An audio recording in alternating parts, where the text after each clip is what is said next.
नमस्ते दोस्तों, मैं आपका दिल से स्वागत करती हूँ। दोस्तों, आज मैं अपनी पत्नी को अस्पताल लेकर आया था। बड़ी मुश्किल से हम लोग यहाँ तक पहुँचे थे।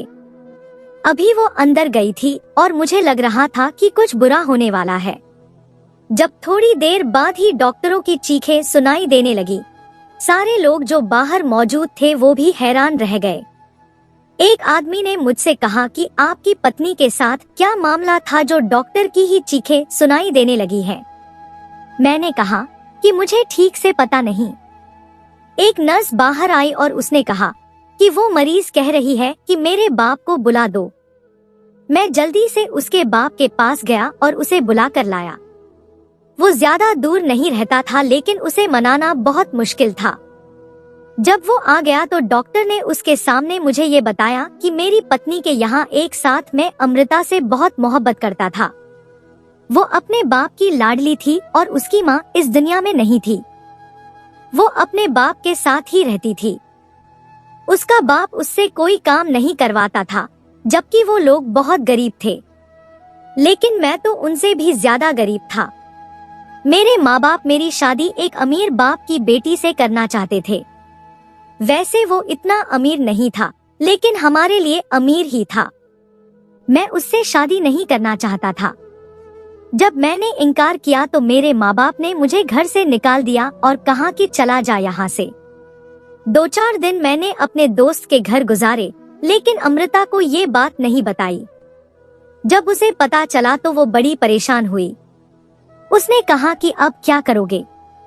वो कहने लगी कि मेरा दोस्त भी कहता है कि यहाँ से निकलो, मेरे पास न काम है न पैसा। मेरे घर वालों ने तो मुझे कपड़े भी उठाने नहीं दिए। उन्हें उम्मीद थी कि मैं अमीर लड़की से शादी कर लूंगा तो उनके घर के हालात बदल जाएंगे, लेकिन अब उन्होंने मुझे घर से निकाल दिया। मुझे मेरे माँ बाप से शुरू से ही कोई उम्मीद नहीं थी, क्योंकि उन्होंने हमेशा मुझे यही सोचकर पाला था कि लड़का खूबसूरत है, कल को कोई अच्छी लड़की ले आएंगे जिसके माँ बाप को कहेंगे कि 16, 18 लाख का दहेज दे और उसके बाद उससे कोई बिजनेस कर लेंगे। वो लोग मुझे वैसे ही भेजना चाहते थे। आप लोग ही बताओ कि इस दहेज में कीमत लड़की की लगती है या लड़के की? मुझे तो ऐसा लगता है कि लड़के की ही कीमत लगती है। अब मेरे पास कुछ भी नहीं था। मैंने उसे कहा कि मेरे पास कुछ भी नहीं है सिवाय तुम्हारी मोहब्बत के, और मुझे पता है कि वही समाज है जहाँ जब लड़के के पास कुछ नहीं होता तो लड़कियाँ उसे छोड़कर चली जाती हैं। और अगर तुम मुझे छोड़कर चली जाओ तो भगवान कसम मैं एक पल को भी यह नहीं सोचूंगा कि तुमने मदद नहीं की, क्योंकि तुम्हारी भी तो पूरी जिंदगी का सवाल है। अमृता की आंखों में आंसू आ गए और उसने कहा कि तुमने मेरे लिए इतना कुछ किया है, तुम मेरे घर चलो। मैंने उसे कहा कि पागल, अगर मैं तेरे घर जाऊंगा तो तू अपने बाप को क्या कहेगी कि मैं कौन हूँ? तू एक जिंदा जागता मर्द उसके सामने लाकर खड़ा कर देगी और कहेगी कि ये हमारे घर में रहना चाहता है। वो कहने लगी कि ऐसे नहीं, हम पहले शादी करेंगे और उसके बाद मैं अपने बाप से कहूंगी कि ये इस घर का दामाद और मेरा पति है, और फिर जब मेरे बाप को पता होगा कि हमारे पास जाने की कोई जगह नहीं है तो वो हमें घर में रख लेगा। सुबह सुबह ही वो अपने बाप के घर से निकली। उसने कोई बहाना किया कि किसी दोस्त की शादी में जाना है। वो तैयार होकर आ गई और कुछ पैसे भी लेकर आई। मैंने भी अपने कुछ दोस्तों को तैयार किया और मंडप का इंतजाम कर लिया। जब अमृता वहाँ आई तो बहुत ज्यादा परेशान थी। कह रही थी कि मेरा बाप इस दुनिया का सबसे अच्छा बाप है। जब मैं 2 साल की थी तो मेरी माँ इस दुनिया से चली गई, लेकिन उसने दूसरी शादी यह सोचकर नहीं की कि मुझ पर सौतेली माँ आ जाएगी, जबकि वो उस वक्त सिर्फ 22 साल का था। उसने अपनी सारी जवानी मुझे दे दी और आज मैं उसको बिना बताए अपनी जिंदगी का इतना बड़ा फैसला कर रही हूँ। मैंने उसे कहा कि मैं भी अपने माँ बाप का अकेला बेटा था, लेकिन तुम्हारे लिए मैंने उन्हें छोड़ा है। बात यह नहीं है कि किसने ज्यादा कुर्बानी दी है, बात यह है कि हम दोनों ने बहुत बड़ी कुर्बानी दी है और उम्मीद है कि सब कुछ ठीक हो जाएगा। ऊपर वाला हमारी कुर्बानी जाया नहीं करेगा और हमारी मोहब्बत भी बढ़ता रहेगा। बाकी माँ बाप सारी जिंदगी नाराज नहीं रहेंगे, मान जाएंगे। मैंने उसे तसल्ली दी और हम लोगों की शादी हो गई। हमारा सबसे बड़ा दिक्कत ये था कि हमारे पास पैसे नहीं थे। मैंने सिर्फ इंटर किया हुआ था और मेरे हाथ में कोई हुनर नहीं था। मैं एक नौजवान था, मजदूरी कर सकता था, लेकिन वो भी रोज नहीं मिलती थी। अमृता को शायद कपड़े सीने आते थे, लेकिन उसके पास मशीन नहीं थी। हमारी शादी हो गई और अमृता रोने लगी कि मेरा बाप मुझे तलाश कर रहा होगा क्योंकि मैं कभी इतनी देर घर से बाहर नहीं रही। अब घर चलते हैं। जब हम लोग घर में दाखिल हुए तो उसने पहले यही कहा कि तुम कहाँ रह गई थी, मैं कब से तुम्हारा इंतजार कर रहा था। दोस्त के घर गई थी, लेकिन इतनी देर। उसके बाप की नजर मुझ पर पड़ी तो वो हैरान हो गया। उसने कहा कि यह कौन है? ऐसे कोई लड़की अपने बाप के सामने आ जाए और एक आदमी उसके साथ हो जिसे उसका बाप जानता न हो तो यह सब कुछ बहुत ही अजीब होता है। उसने कहा कि अंदर चले, फिर बताती हूँ। हम दोनों अंदर आ गए और अमृता ने उनको सब कुछ बता दिया। बताते बताते वो रोने लगी थी। उसके बाप ने कहा कि तेरी इतनी हिम्मत कि तूने किसी से विवाह कर लिया बिना मुझसे पूछे और अब मेरे घर आ गई और कहती है कि हमें यहीं पे रहने दो। कैसा आदमी ढूंढा है तूने जिसे उसके घर वालों ने घर से बाहर निकाल दिया और जो घर जमाई बनने को तैयार है। इस तरह का नीच आदमी तलाश किया है तूने। अरे जो लड़का अभी से तेरे टुकड़ों पर पलने को तैयार है, कल को वो तेरे साथ क्या करेगा? वो तो तेरे बाप को भी घर से निकाल देगा और तुझे भी भेज देगा। अमृता को जब यह सब कुछ सुनने को मिला तो वो बेचारी बड़ी परेशान हो रही थी। मुझे भी बहुत बुरा लग रहा था। मैं ऐसा आदमी नहीं था। मुझे गुस्सा भी आ रहा था, लेकिन उस वक्त उसका बाप गुस्से में था और वो जो भी बोल रहा था हम लोगों ने सुनना था। मैं आज ही अपने दोस्त को जुबान देकर आया था। अरे उसका बेटा डॉक्टर है। डॉक्टर, हम गरीब हैं, लेकिन तेरी शक्ल इतनी खूबसूरत है कि तेरे लिए मैंने डॉक्टर का रिश्ता तलाश किया। पता नहीं क्या कहकर मैंने उसको मनाया, किस तरह से मैंने उसको राजी किया और तू इस आदमी से विवाह करके चली आई। निकल जा मेरे घर से, मैं तुझे कभी माफ नहीं करूंगा। चली जा यहाँ से। अमृता तो हैरान रह गई। लगता है उसे बिल्कुल भी अंदाजा नहीं था कि उसका बाप इस तरह का रिएक्शन देगा। हम लोग यह बात क्यों भूल जाते हैं कि क्या आज भी हमारे समाज में पसंद की शादी करने को बुरा ही समझा जाता है?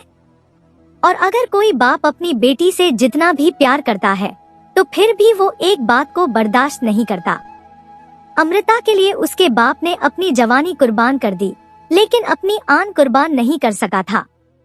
उसने कहा कि तूने मेरा दिल दुखा दिया है, मुझे समाज में रुस्वा किया है, इन लोगों के सामने मेरी बेइज्जती करवाई है। मैं तुझे श्राप देता हूँ कि भगवान तुझे कभी औलाद ना दे, तू औलाद के सुख से दूर रहे। जैसे आज मेरी बेटी मुझसे दूर हो गई, तू मेरी बेटी नहीं है, तू वो लड़की नहीं है जिसे मैंने पाला है, ऐसे ही तुझे कभी औलाद ना मिले। मैं तुझे श्राप देता हूँ। अमृता रोने लगी, बिलखबिलक के कह रही थी, नहीं नहीं, ऐसे नहीं करें, मुझे थोड़ी सी जगह दे दे, मैं इस घर में रह लूंगी, आपको माँ का वास्ता है। लेकिन उन्होंने उसकी एक बात भी नहीं मानी, बल्कि हम दोनों को धक्के देकर घर से निकाल दिया। अब हम दोनों के पास रहने की कोई जगह नहीं थी। जब अमृता के साथ मैं घर आ रहा था तो वो बहुत उम्मीद में थी। कह रही थी कि सब कुछ ठीक हो जाएगा, मेरे बाप बहुत अच्छे इंसान है। मुझे एक दिन बुखार होता है तो वो पूरी रात नहीं सोते, थोड़ा गुस्सा करेंगे लेकिन मान जाएंगे। उसकी उम्मीदें टूटी थी, लेकिन मुझे पता था कि ऐसा ही होगा। हम इतने ज्यादा मजबूर हो चुके थे कि जितना शायद इस दुनिया में कोई भी मजबूर नहीं होगा। हम दोनों के पास बस वही कपड़े थे जो हमने पहने हुए थे। हम एक पार्क में जाकर बैठे, ना कुछ बोल रहे थे ना एक दूसरे से बात कर रहे थे। क्या हमें ये मोहब्बत ज्यादा महंगी पड़ गई थी? वहीं बैठे बैठे शाम होने लगी और इसी तरह रात हो गई। भूख एक अजीब चीज है, चाहे इंसान जितने भी दुख में हो, उसे भूख जरूर लगती है। मेरी जेब में सिर्फ 30 रुपए थे। मैंने करीब से 6 केले ले लिए और अपनी नई नई दुल्हन से कहा कि तुम कुछ खा लो, लेकिन उसने कुछ नहीं खाया। वो कहने लगी कि क्या सारी रात यहीं बैठे गुजारेंगे? मैंने कहा कि हाँ, और फिर तुम अकेली नहीं हो, मैं हूँ ना तुम्हारे साथ। मेरे कंधे पर सिर रख के सो जाओ, मैं जाग रहा हूँ। जब तक मैं तुम्हारे साथ हूँ कुछ नहीं होगा, कोई तुम्हारा कुछ नहीं बिगाड़ पाएगा। हम लोगों ने ये रात किसी तरह गुजार ली कि सुबह तक हमारी हालत बुरी हो चुकी थी, और हम ये बात कैसे भूल सकते थे कि ये दिसंबर का महीना था, वो भी आखिर। सर्दी आने वाली थी। सर्दी में कौन सड़कों पर रह सकता है? कितनी अजीब बात थी। अभी कुछ दिन पहले अपने घर में इससे बैठे थे, खाना मिल जाता था, कपड़े मिल जाते थे, और अब हम लोगों के पास कुछ भी नहीं था। अगर मैं मेहनत मजदूरी करने जाता तो अपनी पत्नी को कहाँ छोड़ कर जाता, और वो पूरा दिन क्या करती?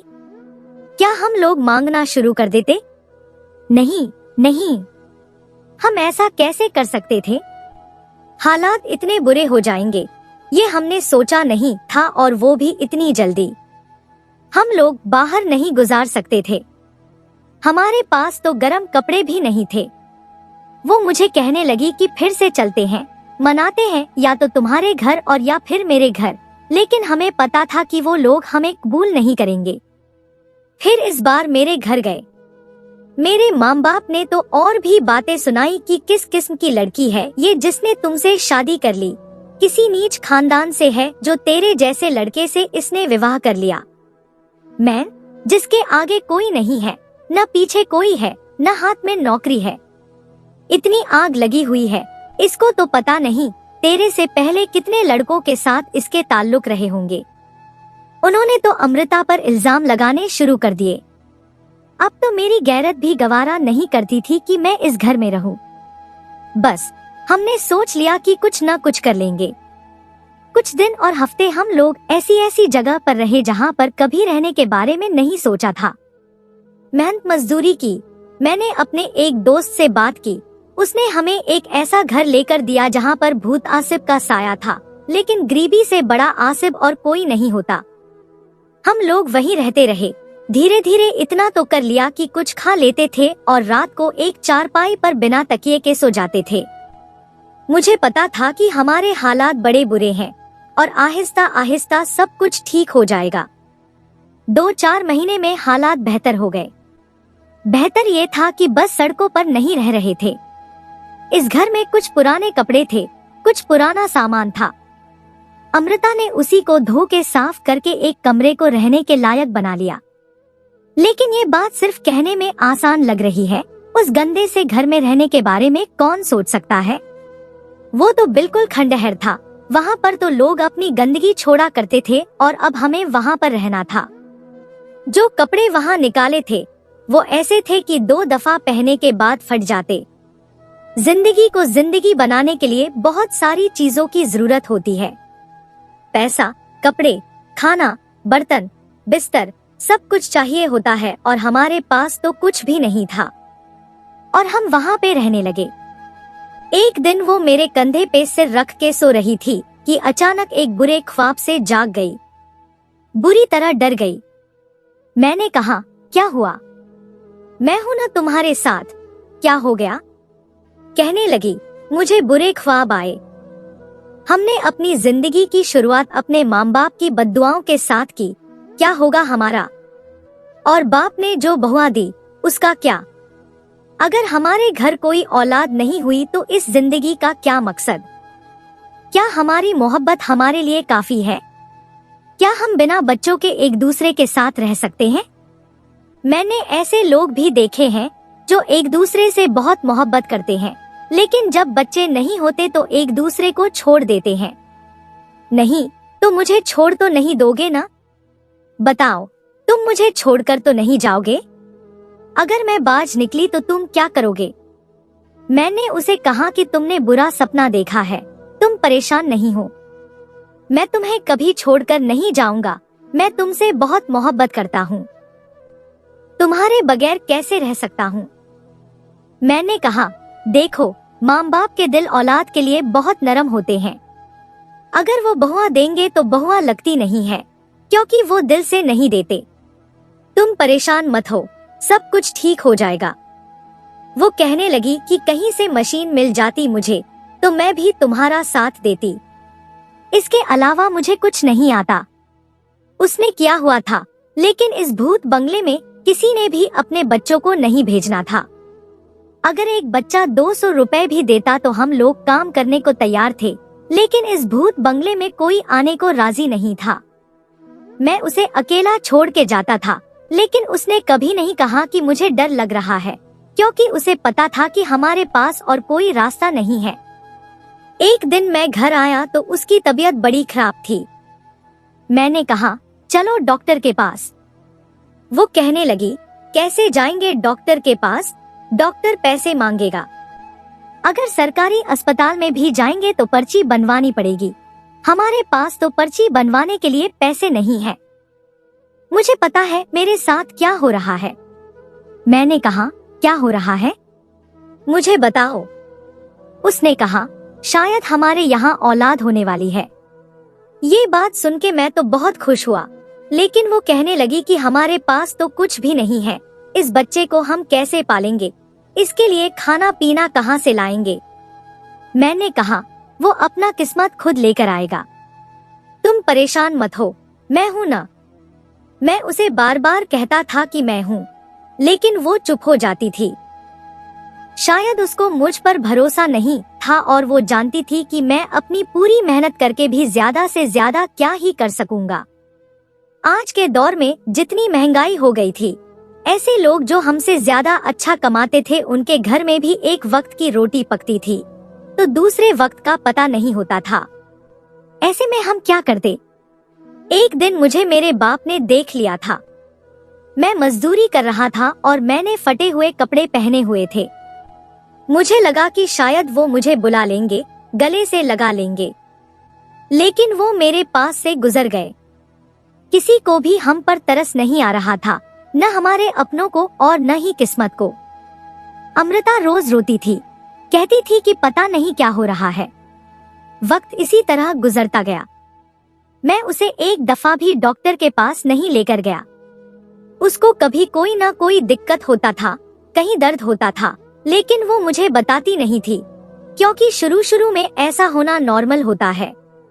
हमें पता ही नहीं था कि कितने महीने गुजर गए हैं। एक दिन कहने लगी कि जिस दिन मेरी तबीयत खराब हुई थी, उस बात को तो 10 महीने गुजर गए हैं, अभी तक बच्चा क्यों नहीं हो रहा। मैंने कहा, ऐसा तो नहीं होता, लगता है तुम्हें ठीक से पता नहीं है कि कौन सा महीना चल रहा है। मैंने उससे पूछा, बाकी सब कुछ ठीक है। वो कह रही थी, हाँ सब ठीक है और कोई दिक्कत नहीं हो रहा मेरे साथ, लेकिन मुझे लगता है कि वक्त ऊपर हो गया है। मैंने कहा, नहीं वक्त ऊपर नहीं हुआ, शायद तुम्हें ठीक से याद नहीं है। लेकिन वक्त गुजरता जा रहा था और हमें ऐसा लगता था कि जैसे 12-13 महीने गुजर गए हैं। हम डॉक्टर के पास गए। ये डॉक्टर असल डॉक्टर नहीं थी, कोई नर्स थी। जब उसने अमृता को देखा तो उसने कहा, आपका तो अभी 5वां महीना चल रहा है। हमने कहा, नहीं ऐसा कैसे हो सकता है।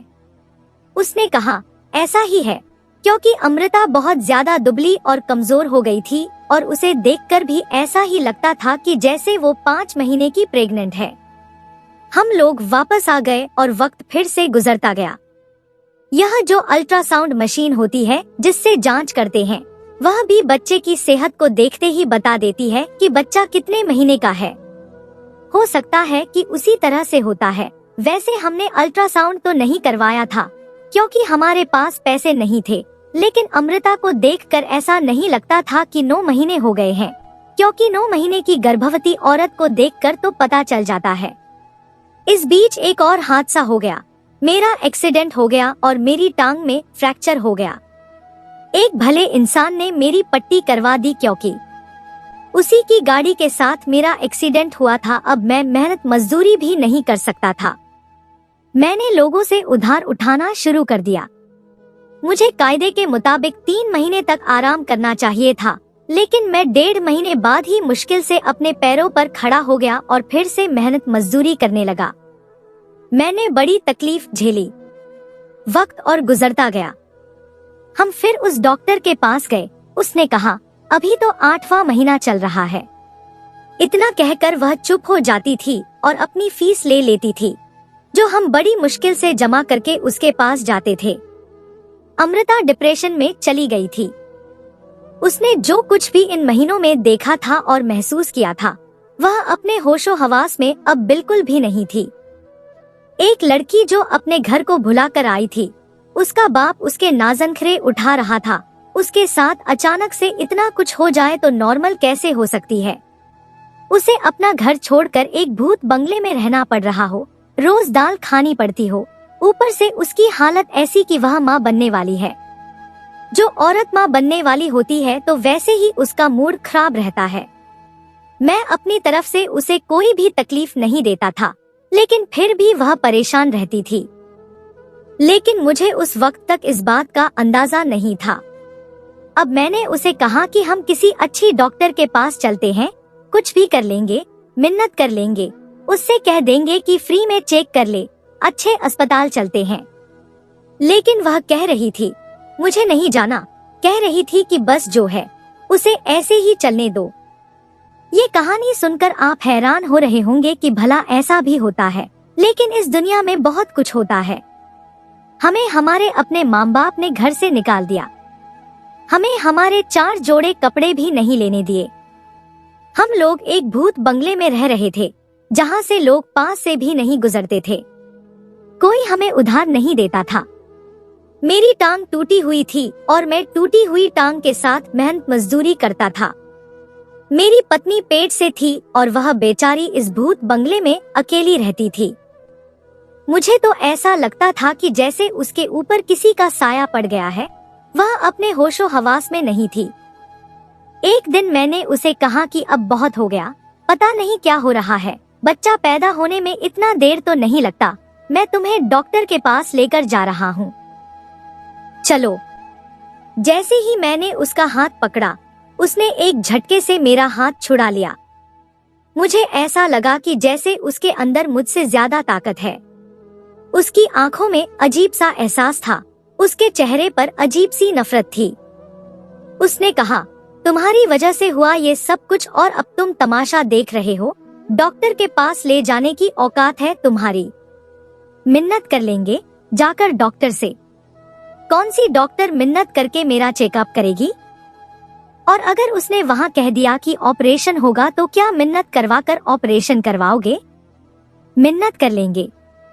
वह ऐसे बोली कि मैं हैरान रह गया।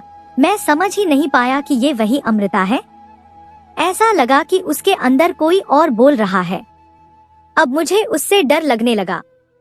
उसने कहा, बैठ जाओ चुप करके यहीं पर, और उस घर के उस कमरे में चली गई जहाँ पर हम नहीं जाते थे। इस घर में 4-5 कमरे थे। ये बहुत बड़ा घर था, लेकिन 2 कमरों की छत गिर गई थी और 2 कमरे बिल्कुल भी रहने के लायक नहीं थे। हम एक ही कमरे में रहते थे और इसमें से एक कमरा ऐसा था जो बहुत ही ज्यादा खौफनाक लगता था, और ये उसी कमरे में गई थी, वह भी उस वक्त जब शाम होने वाली थी। मैं उसे बुला रहा था लेकिन वह मेरी बात नहीं सुन रही थी। उसने कहा, अकेला छोड़ दो मुझे। जब सुबह हुई तो वह बिल्कुल ठीक थी। ऐसा लग रहा था कि जैसे उसने मुझसे कोई लड़ाई, कोई बदतमीजी की ही नहीं है। कहने लगी, दूध खत्म हो गया।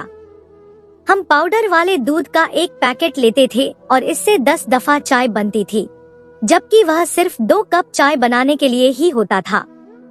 और हम सुबह सिर्फ चाय ही पीते थे और कुछ नहीं खाते थे। मैंने कहा, हाँ मेरे पास कुछ पैसे हैं, मैं जाकर दूध ले आता हूँ। उसने कहा, परेशान मत हो, सब कुछ ठीक हो जाएगा। वह मेरे गले भी लगी। उसने मेरा हाथ भी पकड़ा। मैं हैरान था कि ये तो बिल्कुल ठीक तरीके से पेश आ रही है, लेकिन कल उसे क्या हो गया था। मैं इस निष्कर्ष पर पहुंच गया कि शायद उसके अंदर इसी घर में बसने वाली कोई चुड़ैल आ गई थी, जो ये इस तरह की बातें कर रही थी। मैंने उसे नहीं बताया कि क्या हुआ, क्या नहीं हुआ, और वक्त फिर से गुजरता गया। लेकिन एक अच्छी खबर मिली थी। मेरे एक दोस्त को घर बनवाना था और उसने कहा कि वह मास्टर जी का काम मुझे देगा। और मजदूरी से 200 रुपए ज्यादा भी देगा और मेरा रोजाना का काम होगा। यानी अगर मैं उसका घर बनाने के लिए 6 महीने लगाता हूँ तो मेरा 50,000 रुपए का काम था। और उसने कहा कि वह मुझे ये पैसे एडवांस दे देगा और मैं इन पैसों से अपने लिए घर का राशन खरीद सकता हूँ और कोई ऐसा मैं काम कर सकता हूँ जो नहीं हो रहा है। मैंने कहा अगर ऐसा हो जाए तो बड़ी बात है। उसने कहा तू मेरा दोस्त है, इतना तो मैं कर ही सकता हूँ। मैं ये खुशखबरी अमृता को सुनाना चाहता था। हम गरीबों के लिए यही खुशखबरी थी। मैंने अपनी पूरी जिंदगी में एक साथ इतने पैसे कभी नहीं देखे थे और जब से हम इस मुसीबत में फंसे थे तब से तो बिल्कुल भी नहीं। मैंने सोच लिया था कि मैं अमृता से कहूँगा कि पैसे आ रहे हैं, सीधा डॉक्टर के पास जाएंगे और अगर डॉक्टर कहता है कि ऑपरेशन करना है तो ऑपरेशन भी करवा लेंगे। पता नहीं हमारे साथ क्या हो रहा था, बात बहुत ही ज्यादा अजीब तरीके से चल रही थी। लेकिन जब घर आया तो सामने का मंजर देखकर हैरान रह गया। अमृता बेहोश हो चुकी थी और उसे बहुत ज्यादा ठंडे पसीने आ रहे थे। मैं तो डर गया, मुझे बहुत डर लग रहा था। अब कहीं जाकर उसे देखकर ऐसा लग रहा था कि वो प्रेग्नेंट औरत है। मैंने उसे उठाया और डॉक्टर के पास ले गया। डॉक्टर को सब कुछ बताया, अपने दोस्त को फोन भी किया। जब डॉक्टर ने कहा कि ये आप क्या कह रहे हैं, साल से भी ज्यादा वक्त हो गया, ऐसा नहीं हो सकता, आप लोगों से कोई गलती हुई है।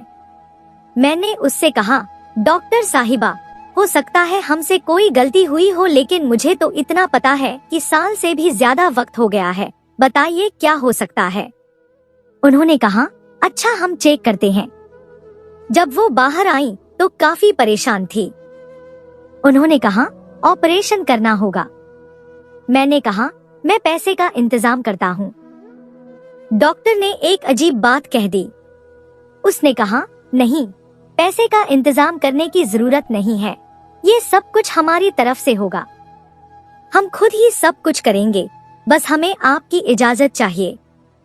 क्योंकि इस तरह का केस हमने पहले कभी नहीं देखा तो हम लोग एक छोटी सी रिपोर्ट बनाना चाहते हैं। आपकी पत्नी को कोई नुकसान नहीं पहुंचाया जाएगा, उसके अस्तित्व का कोई भी हिस्सा नहीं दिखाया जाएगा, लेकिन हम लोग इस पर एक छोटी सी रिपोर्ट बनाना चाहते हैं क्योंकि ये ऐसा केस है जो हमने अपनी जिंदगी में पहली बार देखा है। और अगर आप हमें इजाजत देते हैं, अपना कंसेंट देते हैं तो हम ऐसा करेंगे, वरना नहीं करेंगे। और इसके बदले में हम आपकी पत्नी का पूरा इलाज बिल्कुल मुफ्त करेंगे। इसके बाद की दवाइयाँ भी हमारी तरफ से होंगी और जब तक वो ठीक नहीं हो जाती वो अस्पताल में मुफ्त रह सकती हैं। मैं तो गरीब आदमी था। मैंने कहा कि बस मेरी पत्नी की इज्जत को कोई नुकसान नहीं पहुंचना चाहिए और ऐसा कुछ नहीं होना चाहिए। हम लोग गरीब हैं लेकिन इज्जतदार हैं। उसने कहा कि आप फिक्र न करें, मैं आपको यकीन दिलाती हूँ, हम जो भी रिकॉर्ड बनाएंगे आपको पहले दिखाएंगे। अगर आप ओके करेंगे तो तभी हम इसको सेव करेंगे, नहीं तो आपकी आंखों के सामने डिलीट कर देंगे। मैंने कहा कि ठीक है। डॉक्टर ने कहा कि आपको ज्यादा परेशान होने की जरूरत नहीं है, थोड़ा वक्त ज्यादा लगेगा। मैंने कहा कि मेरी पत्नी तो ठीक है ना? डॉक्टर ने एक लंबी आह भरी और कहा कि हाँ ठीक है, और वो अंदर चली गई। काफी वक्त हो गया था, ऑपरेशन बहुत लंबा हो रहा था। मैं हैरान था, वहाँ पर एक आदमी बैठे हुए थे। उन्होंने कहा कि मेरी पत्नी का तीसरा ऑपरेशन है, ज्यादा से ज्यादा आधा घंटा लगता है, लेकिन आपकी बीवी को तो अंदर ले गए हैं और 2-3 घंटे गुजर चुके हैं। आप पता क्यों नहीं करते कि क्या हो रहा है? मैंने कहा कि भाई मुझे तो नहीं पता इन मामलों का। उसने कहा कि अरे मुझे तो पता है ना, मैं आपको कह रहा हूँ कि आधा घंटा से ज्यादा वक्त नहीं लगता। आप जाकर देखें, आजकल अस्पताल वालों का क्या भरोसा है, पता नहीं आपकी पत्नी जिंदा भी है या नहीं। मैं और परेशान हो गया, लेकिन कहाँ जाता, किससे पूछता, मुझे कुछ भी पता नहीं था। अचानक मेरी नजर मेरी पत्नी के बाप पर पड़ गई। उसने मुझे वहाँ देखा तो समझ गया कि ये तो औरतों का अस्पताल है, तो शायद इसकी बेटी को ही लाए होंगे। उसने कहा मेरी बेटी कैसी है, वो ठीक तो है? मैंने उन्हें सब कुछ बता दिया तो वो फूट फूट कर रोने लगा। उसने कहा, तुम लोग मेरे पास क्यों नहीं आए? मुझे तो पता ही नहीं चला कि तुम लोग कहाँ गए। अरे मैं बाप हूँ, दुश्मन नहीं हूँ। मैंने उसको कोई बद्दुआ नहीं दी थी, मैंने दिल से बहुआ नहीं दी थी, बस मेरी बेटी ठीक हो जाए। डॉक्टर भी बाहर नहीं आ रही थी। थोड़ी देर के बाद डॉक्टर साहिबा के चीखने चिल्लाने की आवाज आने लगी और हम सभी लोग हैरान रह गए। मैंने कहा कि क्या हो गया, डॉक्टर क्यों चिल्लाने लगी? थोड़ी देर के बाद खामोशी हो गई। अभी भी मेरी पत्नी को बाहर नहीं लाया गया और ना ही वो डॉक्टर बाहर आई जो ये सब कुछ संभाल रही थी। थोड़ी देर बाद मुझे एक नर्स ने बुलाया और कहा कि आपकी पत्नी को कमरे में शिफ्ट कर दिया गया है, लेकिन अभी वो बेहोश है, आप बस उनके पास बैठ सकते हैं। जब मैंने अपनी पत्नी को देखा तो मुझे ठीक लग रही थी, लेकिन उसके चेहरे का रंग उड़ चुका था। नर्स ने कहा कि ऑपरेशन के बाद ऐसा लग रहा है वो ठीक हो जाएंगी। वो लोग खुद ही दवाइयों का इंतजाम कर रहे थे और सब कुछ कर रहे थे, यहाँ तक कि उन्होंने मेरे लिए खाना भी मंगा दिया और कहा कि आप बैठकर खाना खा लें। जब शाम हुई तो डॉक्टर ने मुझे अपने कमरे में बुलाया। वहाँ पर एक आदमी भी था जो शायद डॉक्टर ही था। उसने कहा कि आपकी पत्नी के साथ एक ऐसा प्रॉब्लम था जो हमने अपनी पूरी जिंदगी में नहीं देख। हमने चेक किया है कि इस तरह का केस बाहर के मुल्कों में भी लगभग नहीं होता। किसी ने ये बात कही थी कि इस तरह का केस कहीं बाहर हुआ था, लेकिन उसके भी कोई पक्के सबूत नहीं है।